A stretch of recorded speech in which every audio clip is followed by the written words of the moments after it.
You have your OSHA 30 card, and now you want to step up. You want to become an authorized construction outreach trainer.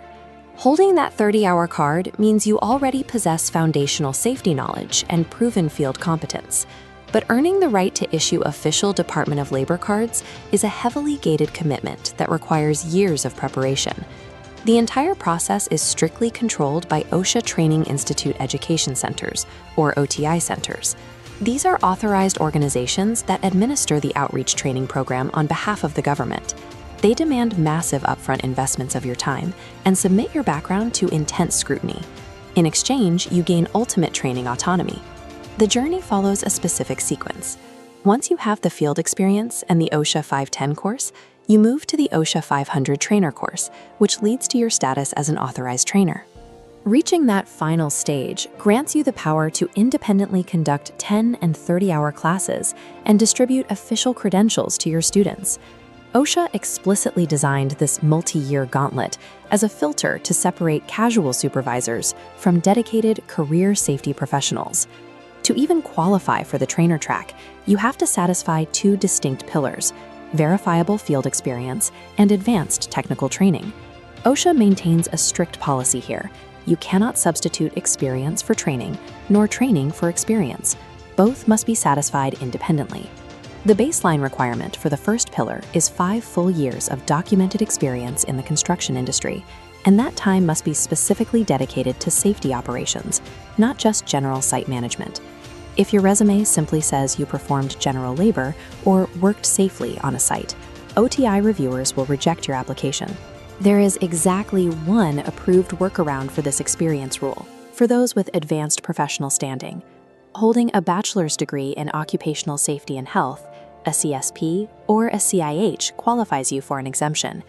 These specific certifications reduce the required field experience by exactly 2 years. That means even with a degree or a high-level certification, you are still required to prove 3 solid years of field safety experience.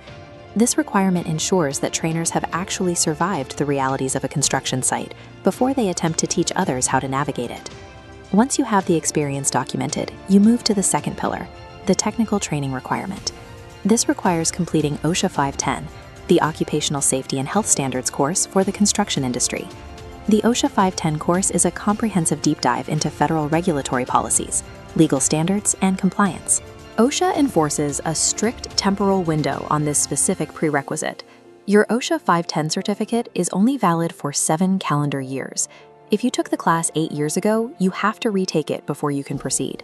With your experience and your active 510 certificate in hand, you must submit a rigorous prerequisite verification form to an OTI center for formal approval. Approval grants you entry into the main event, the week-long OSHA 500 trainer course. The 500 course focuses on adult learning principles and instructional methodologies, requiring you to actively design and deliver training content. You won't just listen to lectures. You must design, prepare, and deliver a live teachback presentation on a safety topic to your peers.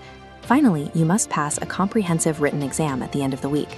Successfully completing the OSHA 500 marks your arrival as an independent, authorized outreach trainer.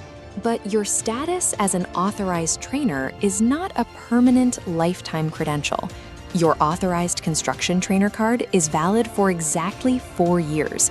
To keep your status active, you have to complete the OSHA 502 update course. This update course must be successfully finished before your 4-year anniversary date arrives. OSHA enforces a zero-tolerance policy on expirations.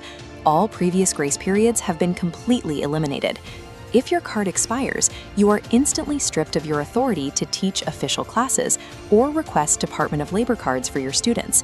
You forfeit your trainer status entirely, and to regain it, you will be forced to retake the full OSHA 500 course from scratch. Let's test your retention on those prerequisites. If an applicant has their CSP, how many years of field experience do they need to qualify for the OSHA 500? The answer is 3 years. The certification buys back 2 of the standard 5 years, which is why advanced credentials offer such strong career leverage. That brings us to the single biggest misconception that derails aspiring trainers. The OSHA 30 card is merely a hazard recognition tool for workers. It does not substitute for the mandatory OSHA 510 regulatory deep dive required to become a trainer. The OSHA Trainer path requires you to navigate a relentless gauntlet with an unforgiving expiration clock. For those who respect its rules, it offers massive career leverage, teaching autonomy and long-term value. If you want to learn more about workplace safety and OSHA rules, subscribe to HSE Study.